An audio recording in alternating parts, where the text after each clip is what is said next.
안녕하세요.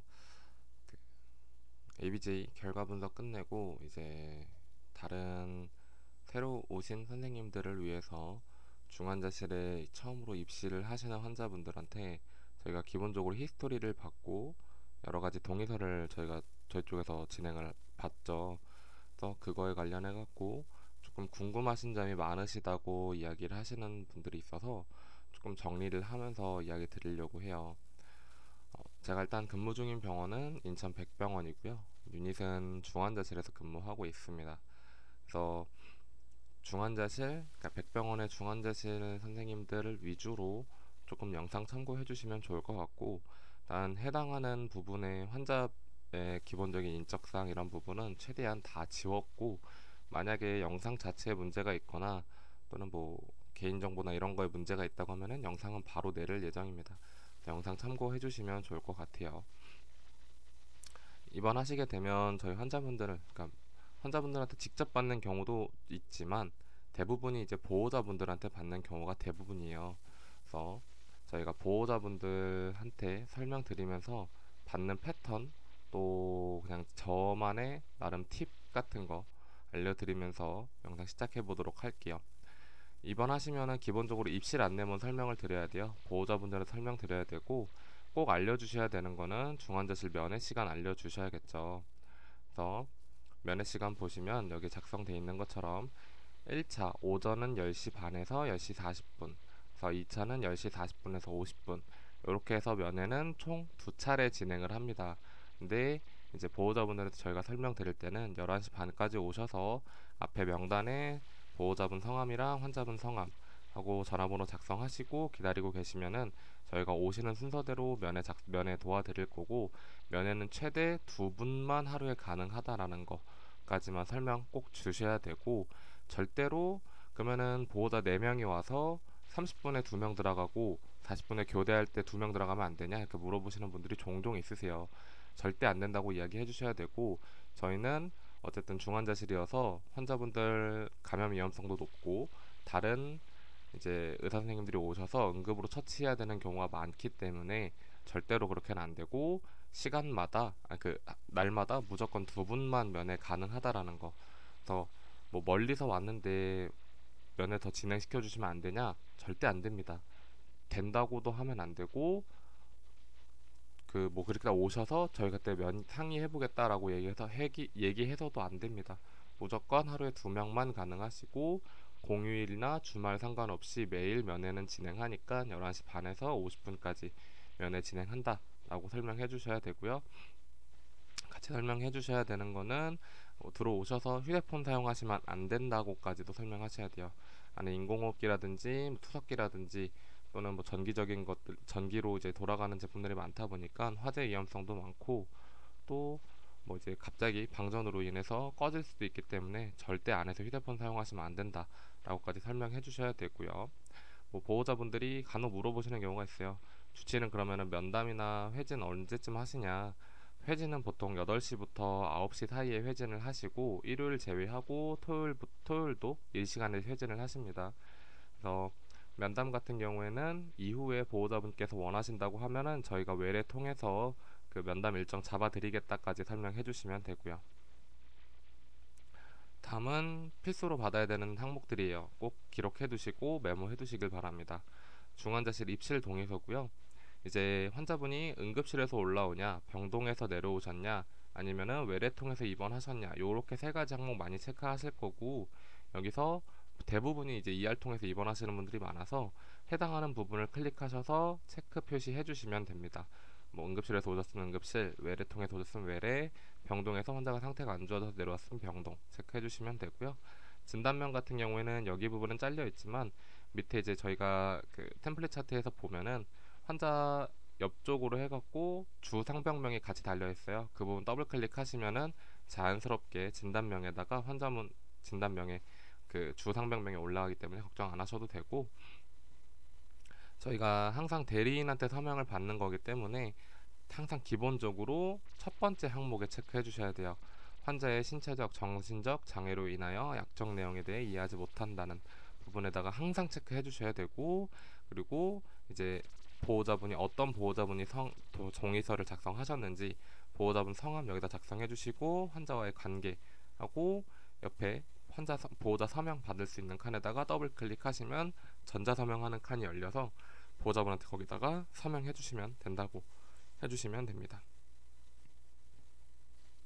입실평가 기록지는 저희가 기본적으로 보호자분들한테 직접 받는 건 아니고 오신다고 하면 미리 템플릿 차트에서 만들어 놓죠. 그래서 여러 가지 항목들을 체크하는 데가 있는데 기본적으로는 여기다가 프라이어리티 2에다가 체크해 주시고 저장 누르면은 입실평가 기록지 두 번째로 넘어갑니다. 여기는 더 체크할 거 없고 여기서도 저장 누르시면 되고요. 다음은 간호정보 조사지죠. 여기서 꼭 해주셔야 되는 부분 알려드릴게요. 들어오면은 신장 체중 부분 비어 있을 거예요. 신장 체중 부분에 보호자분이 알고 계시는 키랑 몸무게 작성해달라고 해서 체크해 주시면 되고요. 그리고 어떤 분이 환자분 정보를 제공을 했는지 해당하는 부분에다가 체크해 주시면 되고, 뭐 배우자, 자녀, 형제, 자매가 아니고 예를 들어서 요양원에서 입원하시는 분이라면 요양원 관계자가 오셔서 정보 제공을 하는 경우가 종종 있으세요. 기타에다가 여기다가 이제 환자분 뭐 그 요양원 관계자 번호 작성해 주셔야 되고요. 보호자 연락처에다가는 지금 1순위 지금 정보 제공을 하고 있는 사람 연락처 작성해 주시고, 응급실 연락처도 하나 꼭 받아놔야 돼요. 그래서 저희가 기본적으로 환자가 입원하게 되면은 알아야 되는 보호자 연락처는 두 개 이상입니다. 주보호자, 그리고 주보호자가 연락을 못 받을 때 저희가 다른 보호자한테 연락을 드려야 돼서 다른 보호자까지 해서 작성 받아주시면 되고, 특이하게 요양원 관계자가 작성을 하는 경우에는 요양원 관계자 번호하고 다른 환자의 친보호자 되는 보호자 두 분의 번호까지 아셔야 돼서 총 3개 번호를 아셔야 돼요. 그래서 메모해 놓고 나중에 이제 차지 선생님한테 이야기해 주시면 되고요. 나머지 부분은 크게 필요 없어요. 여기 부분은 패스해 주시고, 나중에 이제 활력 징후 같은 경우에는 안에서 처치 끝나고 기본적으로 바이탈이랑 다 어드미션 시간을 맞춰서 올려 놓으실 거예요. 그거 마지막에 수정해 주시면 되십니다. 주증상 같은 경우에 입원 경로 여기서 똑같아요. 처음에 입원했을 때 뭐 외래 통해서 왔는지 응급실 통해서 왔는지 아니면 타 병원에서 전원을 왔는지 해서 해당하는 부분에다 맞춰서 체크해 주시고, 이번 방법은 거의 대부분이 스트레처 카트로 오시기 때문에 운반차에다 체크해 주시면 되고, 종종 휠체어로 오시는 분들도 계세요. 그럼 휠체어에다가 체크, 뭐 도보로 오시는 분들도 있다고 하면은 도보에다 체크해 주시면 되고, 요거는 맞는 거에다가 서로 체크해 주시면 됩니다. 주증상은 말 그대로 진단명이 아니라 환자가 어떤 증상으로 처음 내원을 했는지, 뭐 예를 들어서 환자가 디스니아라든지 디세츄레이션이라든지 이런 증상으로, 그러니까 CC로 해서 오시게 되면은 그 부분에 작성해 주시면 되고, 굳이 영어로 작성 안 하셔도 돼요. 그냥 편하게 한글로 작성해 주셔도 되고, 다만 진단명이 들어가는 게 아니라 환자의 증상이 들어가게 해주셔야 됩니다. 입원 동기는 자세하게 적어주시면 좋죠. 뭐 상환, 뭐 상기 환자, 금요일 새벽 3시부터 뭐 디스니아 호소하며 세츄레이션 몇 퍼센트 이상 몇 퍼센트 확인되어 응급실 내원 후 ICU 어드미션 이런 식으로 작성해 주셔도 되고, 내원 동기는 정확하게 온셋이라든지 환자가 어떤 증상 때문에 뭐를 통해서 입원했는지까지 작성해 주셔야 됩니다. 이제 근데 간혹 가다가 타 병원에서 전원을 오시는 경우가 있어요. 그런 경우에는 이제 뭐 주증상에는 처음 입원했던 병원, 그러니까 저희 병원이 아니죠. 본원이 아닌 다른 병원에 입원했던 주 증상으로 해서 작성해 주시면 되고, 입원 동기 같은 경우에는 그냥 저 같은 경우에는 자세하게 이 환자 차트에 대해서 알고 있다고 하면은 처음부터 작성하겠지만, 그게 아니고 전원을 오는 경우는 대부분이 이제 3차 병원에서 저희 2차 병원으로 전원을 오는 경우는 이제 보존적인 치료를 위해서 오시는 경우가 대부분이세요. 그러면 뭐 땡땡 대학병원에서 급성기 치료 종료 후 뭐 보존적인 처치를 위해서 본원으로 입원함 이런 식으로 작성해 주셔도 크게 문제는 안 됩니다. 이렇게 작성해 주시고, 과거력하고 가족력 잘 체크해 주셔야죠. 과거력으로 환자가 거의 대부분의 고령 환자분들은 있으세요. 그래서 있음으로 체크해 주시고, 해당하는 부분 고혈압, 당뇨, 결핵, 뭐 심질환, 암 해당하는 부분 있으면 체크해 주시고, 그 이외에도 환자가 뭐 TKR 수술을 했다든지 뭐 ORIF로 어디로 수술했다든지 또는 뭐 망막 쪽에 문제가 있다든지 시력 쪽에 문제가 있다든지 뭐 청력에 문제가 있다든지 해당하는 부분 작성하고, 그리고 어느 병원에서 몇 년 전에 진단 받았는지까지도 작성해 주시면 제일 좋아요. 작성해 주시고요. 가족력도 마찬가지예요. 너무 자세하게 물어볼 필요는 없는데 이제 혹시 환자 이외에 다른 친가족분들이 고혈압이나 당뇨, 결핵, 심질환 같은 암질환, 암이나 이런 진단을 받으셨던 적이 있냐 하는 부분을 체크해 주시면 됩니다. 입원 및 수술 경험 있으면은 있다고 하고 체크해 주시고 뭐 때문에 입원했고 어느 병원에 몇 년 전에 입원했는지도 같이 체크해 주시면 되고 이제 최근에 뭐 예를 들어 집에서 보호자 케어를 받다가 입원하시는 경우에는 보호자분들이 알고 계세요. 환자가 언제까지 아침 식사를 했고 약을 언제까지 먹었는지 대부분 알고 계시기 때문에 물어보면 되고 요양원 관계자가 오시는 경우에는 이제 요양원 관계자한테 뭐 환자 아침에 피딩이 얼마큼 들어갔는지 또 뭐 식사를 언제 했고 약을 마지막에 언제 먹었는지 알고 계실 거란 말이에요. 그러면은 있다고 체크해 주셔야 돼요. 이 최근 투약 여부가 왜 중요하냐면 예를 들어서 급성으로 이제 오피를 해야 되는 분들인데 예를 들어서 항혈소 환자라든지 항암고제라든지 이제 아침약으로 복용하시는 분들이 종종 있으시죠. 그러면은 이제 수술 스케줄이 또 달라질 수 있고 예를 들어서 뭐 다이아백스라든지 이런 이제 그 DMPO 중에 환자가 조영제를 사용해야 되는 검사가 있는데 이제 진행을 해야 되면은 그것도 복용 여부를 확인해야 되기 때문에 저희가 꼭 확인 받아 주셔야 되고 뭐 만약에 뭐 없다 모른다 하면은 그냥 없음 뭐 보호자 진술하에 잘 모르겠다 함 이런 식으로 작성해 주시면 되세요. 그리고 또 중요한 건 알러지 중요하죠. 예를 들어서 뭐 어떤 항생제에 대한 알러지가 있는 경우도 있고 특이하게 어떤 약에 대해서 알러지가 있는 경우도 있으세요. 있다면은 있으면 체크해 주시고 제일 많은 알러지가 뭐 이제 식사랑 관련해서는 뭐 갑각류 알러지라든지 닭고기 알러지라든지 돼지고기 알러지라든지 이런 알러지들이 있기 때문에 꼭 있으면 있다고 체크해 주셔야 되고 신체 사정 부분에서는 혹시나 물어보시면 돼요. 혹시 환자분 욕창이 있는지 없는지 알고 계시면은 있다고 하고 어느 부위에 몇 단계 있다고 체크해 주시면 되고요. 평소에 식사 잘 하셨는지 그냥 잘 드셨다 하면은 좋음 보통에 체크해 주시고 평소에도 조금 식욕 부진이 있어갖고 잘 못 드셨다면 나쁨 체크해 주시고 환자분이 평소에 수면은 잘 하셨는지 물어보고 있다고 하면 있으면 체크해 주시고 대변도 뭐 잘 보셨으면 정상 순환기계나 뭐 호흡기계 환자가 평소에 숨 쉬는 게 뭐 문제 있으셨냐 없으셨냐 물어보고 특이사항이 없었으면 정상 뭐 아니다 원래 기침이 많고 가래가 많았다 하면 해당하는 부분을 체크해 주시면 되세요. 여기까지 신체 사정 부분을 체크해 주시고 그 상태에서 저장을 누르면 간호정보 조사지 2로 넘어오게 돼요. 절대로 1에서 저장을 하고 따로 2를 눌러서 저장할 필요가 없이 1에서 다 클릭하고 저장 누르면 2로 넘어오니까 그 상태에서 바로 작성하시면 되세요. 여기 부분에서 꼭 저희가 봐주셔야 되는 거는 이제 피부 상태라든지 시력장애, 청력장애 위주로 조금 먼저 봐주셔야 돼요. 피부 상태 뭐 환자가 뭐 평소에도 좀 가려워했는지 아니면 뭐 욕창이 있었는지 뭐 부종이 있었는지 이런 거 물어보시면 되고 소변 같은 경우에도 중요하죠. 배뇨기계 예를 들어서 폴리카테터를 인설트하고 있는 분이라고 하면은 크게 문제가 없겠지만 뭐 워낙에 그냥 다이아퍼 보이딩을 본다거나 아니면 셀프 보이딩을 보시는 분들이라 하면 배뇨 곤란이 있는 경우도 있고 또는 뭐 빈뇨나 핍뇨 같이 증상이 있는 분들도 있어서 해당하는 부분을 체크해 주셔야 되고 시력 장애도 중요합니다. 왜냐면은 이제 ICU라고 해서 뭐 대부분의 환자들의 멘탈이 없는 게 아니고 간혹 멘탈이 얼럿하거나 조금 뭐 슬라이스 컴퓨즈, 니얼리 얼러트 체크되시는 분들이 있어서 저희가 그런 분들이랑은 의사소통 오베이를 하면서 기본적으로 환자 사정을 해야 되기 때문에 혹시나 어느 부분이 뭐 시력 장애가 있다든지 청력 장애가 있다든지 이런 것도 확인을 해주셔야 돼요. 네. 그래서 꼭 차직쌤한테 환자가 어느 쪽 눈이 안 좋고 잘 안 보이고 어느 쪽 귀가 잘 안 들려서 어느 쪽에서 이야기해달라고 했다라는 것까지 알려주시면 좋습니다. 그리고 이 진압력하고 의식 상태도 이야기해 주셔야 되고요. 보호자분한테 평소에 뭐 환자분이 진압력이 있어서 시간이나 사람, 뭐 장소에 대하게 정확하게 다 이야기했는지도 확인해 주셔야 돼요. 왜냐면 이제 급성기 질환으로 발병을 해서 오시는 경우에는 환자분의 그런 진압력이 떨어지는 경우가 있어요. 그래서 평소 진압력이 어땠고 지금 현재 진압력이 어떤지를 저희도 노티를 해야 돼서 요거 확인하는 것도 꼭 중요하시고요. 의사소통도 원만하게 잘 됐다고 하면은 원만함, 곤란함, 뭐 불가능함 이런 거에 맞춰서 체크해 주시면 됩니다. 그래서 나머지 부분 해주시고 작성자에는 선생님 성함 자연스럽게 들어가 있을 거예요. 그냥 확인 눌러서 저장만 눌러주시면 됩니다.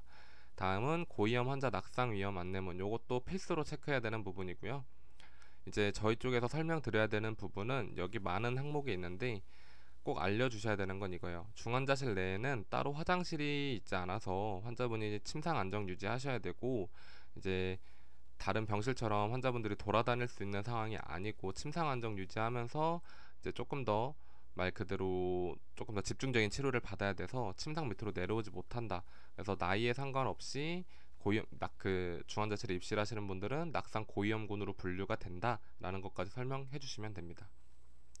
그래서 맞으면 이렇게 해서 체크해 주시고, 환자와 관계 똑같이 작성해 주시고, 설명 간호사 선생님 이름 들어가 있을 거고요. 그리고 똑같이 보호자 서명의 사유에선 첫 번째 걸로 체크해 주시면 됩니다. 다음 비급여 사용 설명서고요. 여기서는 좀 필수로 들어가야 되는 항목들만 제가 조금 설명을 드릴게요. 기본적인 건 환자 감시 장치, 케어 플러스, 체액 방지 시트, 신체 보호대, 스프큐렉, 그리고 TPN 요렇게 체크되시고요. 일단은 기본적인 항목은 요렇게예요. 그래서 보호자분한테 설명드릴 때 저 같은 경우는 이런 식으로 설명을 드려요. 보호자분 저희 그 중환자실 입실하시면은 환자분들 자리마다 환자 전용으로 모니터 하나씩 다 달려 있으세요. 그 모니터랑 환자분이랑 이어주는 감시 장치가 있는데 요게 1회 적용하실 때 그러니까 15,000원 정도 비용이 부담이 되시고요. 요걸로 이제 환자분 연결해서 모니터에 환자분 산소 포화도라든지 맥박, 호흡수 이런 거를 보는 도구고요. 저희가 요거는 처음에 입실하셨을 때 파손당하지 않고 이제 퇴원식까지나 좀 전원식까지 갖고 계신다고 하면은 처음에 비용 15,000원만 비용이 부담되십니다. 케어 플러스 같은 경우에는 체액 방지 시트로 환자분 대소변이나 이제 뭐 다른 혈액 같은 체액이 새어 나왔을 때 피부에 직접적으로 닿으면 피부 상태가 악화될 수 있어서 1차적으로 환자분 그 체액이 묻는 거를 방지해주는 시트고, 요걸로 해서 환자분 이송하는 것도 저희가 편하게 할 수 있다. 그래서 요것도 28,000원 부담되시고, 이것도 앞서 설명드린 감시장치처럼 한번 처음에 적용할 때 28,000원 부담이 되시고, 추가로 교체한다거나 이런 때만 추가 비용이 들 거다. 그래서 근데 요거는 매일같이 첨부가 되는 비용이 아니어서 걱정 안 하셔도 된다 설명해 주시고요. 신체보호대 같은 경우에는 이제 보호자분들이나 요양원 관계자분이 갖고 오시는 경우라고 하면은 그거를 우선 사용하면 되겠지만, 보호자분들이 이제 그 보호자가 똑같은, 그러니까 저희가 신체보호대를 적용하는 부위가 손목, 발목, 장갑, 가슴 억제대 보통 이렇게 적용을 해요. 근데 갖고 오시면 대부분이 한 개 정도만 갖고 오시기 때문에 갖고 오신 거 우선으로 적용을 하긴 할 텐데, 만약에 환자분이 조금 정서적으로 불안정해지셔갖고 침상 밑으로 내려오려고 한다거나 하면은 저희가 환자분 발목을 억제할 수도 있고 손목을 억제할 수도 있고, 그리고 장갑 뭐 다른 주사라든지 이런 걸 못 빼게끔 장갑 억제들을 적용할 수도 있다. 그러면 저희 거 본원 거 사용하시면 45,000원 정도 비용이 부담이 되신다 라고 설명해 주시면 됩니다. 다음은 스포큐렉으로 저희가 환자분 석션하고 관리용으로 사용하는 생리식염수 있죠. 그게 하나에 1,300원 정도 비용이 부담이 되고, 일반적으로 폐렴이 있으신 분들이라고 하면 하루에 8개 정도 사용을 해서 1,300원씩 해서 8번씩 비용이 부담이 되실 텐데, 중간에 환자분 가래가 많아지신다거나 폐렴 상태가 악화돼서 저희가 그 기간 내 흡인을 조금 더 자주 해야 되면은 비용 부담이 조금 더 되실 수도 있다까지 설명해 주시면 됩니다. TPN 같은 경우에는 기본적으로 이제 환자분 금식을 유지를 해야 되면 저희가 환자분 영양 상태를 맞춰드리기 위해서 주치의 선생님께서 이제 TPN이라는 하얀색 영양제 주사를 처방을 주실 건데, 이거 같은 경우에는 금식을 유지하는 기간에는 급여로 항목 처방이 나와서 비용 부담이 크시진 않을 거다. 다만 환자분이 식사를 하는 동안에 그 영양 상태가 불균형해서 TPN 요 영양제 주사가 처방이 나면은 비급여 항목으로 처방이 나는 부분이어서 대략적으로 6만원에서 8만원 정도 크기별로 해갖고 조금씩 달라질 수도 있다. 혹시 동의하시냐 해서 하면은 동의하신다면은 동의한다고 해서 체크해 주시면 되고, 요렇게가 이제 체크 항목의 기본적이고, 저희가 이제 밑에 하나 더 작성을 합니다. 지성 의료기기라고 해서 보호자분 입실을 하실 때 기본적으로 중환자실에서 환자분 사용해야 되는 물품들이 있잖아요. 그 물품 같은 경우에 이제 보호자분께서 직접 사오신다고 하면은 저희가 뭐 따로 저희가 더 첨부해갖고 물품 비용이 더 나진 않겠지만, 만약 그게 아니고 저희 쪽에서 환자 물품을 시키고 주문을 해야 되면은 본원 앞에 지성의료기기라고 해서 그 의료기기 센터가 있다. 그 의료기기 센터에서 저희가 월요일, 수요일, 금요일마다 환자분 필요한 기저귀라든지 뭐 비닐장갑이라든지 이런 입실 물품을 시키게 될 텐데, 이게 추후에 보호자분한테 이제 청구서가 갈 거고 그거를 따로 계산해 주시면 되는 방식이다. 혹시 보호자분께서 물품을 사오실 건지 아니면 저희 쪽에서 환자 물품 파악해서 물품을 구매 주문해도 되는지 확인하고, 지성의료기기를 동의한다고 하면은 여기다 지성의료기기 쓰고 여기다가 어떤 보호자가 동의했는지 작성해 주시고 동의 부분에 체크해 주시면 됩니다. 만약에 여기 항목 중에서 보호자분이 동의를 안 한다 하는 항목이 있으면은 이제 보호자분 저희 사직쌤한테 얘기 드려야 되고, 저희가 기본적으로 필수로 받아야 되는 건 여기 두 부분이에요. 사실 환자 감시 장치와 케어 플러스 체액 방지 시트, 요거 두 가지는 꼭 받아 주셔야 됩니다. 왜냐면 제일 기본이 되는 거라서 요거 두 개는 꼭 받아 주셔야 되고, 아니면 뭐 다른 신체 보호대 하고 스페큐렉 같은 경우에도 받아주시면 좋죠. 근데 뭐 안 된다고 하면은 신체 보호대 요거 중에서 이제 동의 안 하는 거 있으면 얘기해 주시면 되고요. 똑같이 작성해 주시고 관계 첫 번째 이유에 체크해 주시면 됩니다. 그리고 여기 항목을 잘 보시면 필요한 것들이 있어요. 그 따로 추가로 더 보호자한테 비급여 더 받아달라고 차식쌤이 이야기해 주실 텐데, 많이 사용하는 거 이야기 드릴게요. 이제 심장 초음파, 수면 내시경 비급여, 호흡기 바이러스 PCR, PICC, 관리용 헤파린, 그리고 요렇게가 거의 제일 검사 관련해서는 많이 받으시고요. 다음에 이제 주치의 따라서 메가코르빈C라고 이제 요거 비타민 제제, 수액 플루이드에 믹스하는 메가코르빈C, 요것도 지속적으로 동의하시면은 하루에 한 번씩 사용할 텐데 5,000원 정도 비용 부담 될 거다라는 것까지 설명해 주시고, 이제 셀렌비타 먹는 비타민 제제죠. 요것도 2,500원 처방 나올 수 있고, 뉴아미노펜, 해모닉스, 그리고 알부민, 페린젝트, 이부피펜, 요거는 처방에 따라서 적용해 주시면 되고, 요거는 제가 실제 필드에서 어떤 식으로 확인하면 되는지 확인 설명드릴게요. 어쨌든 저희가 다시 한번 강조드리면 꼭 받아야 되는 건 환자감시장치, 케어 플러스, 스페큐렉, 신체보호대, TPN, 지성의료기기, 요렇게라고 알고 계시면 좋을 것 같아요. 다음은 신체보호대 사용 동의서입니다. 요것도 꼭 필수적으로 받아야 되는 항목 중에 하나고, 자 여기 보시면 환자한테 어떤 경우에 저희가 적용을 할 건지도 설명을 드려야 돼요.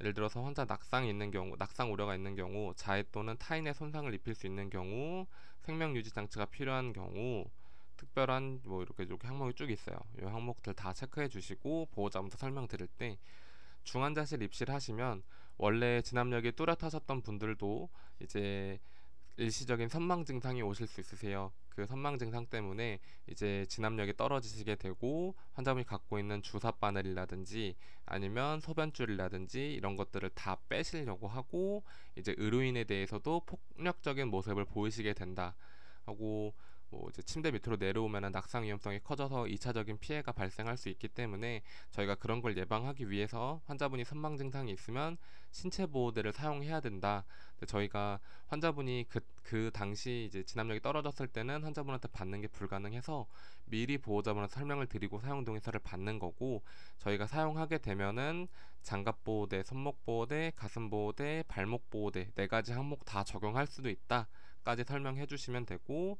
나머지 항목 다 체크해 주시고 보호자분께서 동의한다고 하면은 똑같이 서명 받아 주시면 되고, 법정 대리인 서명의 첫 번째 체크 받아 주시면 됩니다. 네, 다만 이제 보호자분께서 신체 보호대를 동의를 안 하시는 경우가 있어요.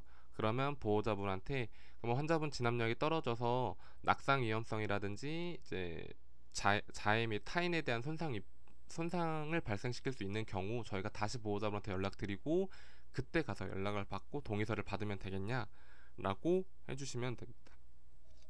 만약에 그래도 안 된다고 하면은 일단은 차지쌤한테 이야기해 주시고, 간혹 가다가 신체 보호대 사용을 하는 건 동의를 하는데 비급여 항목에서 동의를 안 하는 경우가 있어요. 그러면은 그럼 저희 거 중환자실 거로 지금 적용돼 있는 그 신체 보호대가 있는데 혹시 그러면 적용을 해야 되면은 저희 걸로는 적용 드려도 되냐? 그래서 그럼 그렇게 해달라 하시면은 그것까지 차지쌤한테 이야기 해주셔야 됩니다. 네, 요렇게 아시면 되고 나머지 그 검사 관련한 동의서는 한 번에 몰아서 좀 설명드리도록 할게요. 요렇게까지가 일단 기본적으로 받아야 되는 동의서고, 요렇게 하시고 나서 저희가 이제 차팅이라든지 뭐 카덱스에 남기는 방법 이런 거는 지금 여기에는 저희가 다 담을 수가 없어서 필드에서 임상에서 제가 직접 보면서 설명을 드릴 거고, 저희가 일단은 동의서에서 누락되는 부분이 없어야 돼요. 제일 중요한 거는 이런 식으로 동의서를 다 받고 보호자분을 바로 이제 돌려보내는 게 아니라 잠깐 옆에 보호자 대기실에 좀 대기해달라고 하고 차지쌤한테 컨펌을 받는 게 제일 우선입니다.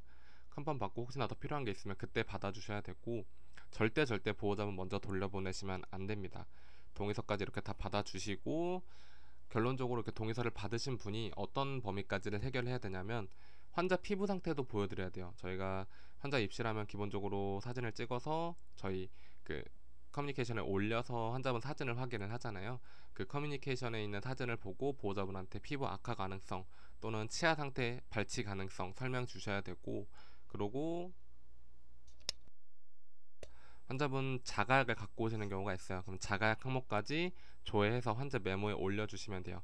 사실 처음엔 정말 어렵고 정말 시간이 많이 드는 작업인데 익숙해지면 이것만큼 쉬운 게 없습니다. 네, 그렇게 아시면 될 것 같고, 이후에 검사 관련한 동의서는 한 번에 쭉 설명드리도록 하겠습니다. 고생하셨고 오늘도 스테이블 하세요.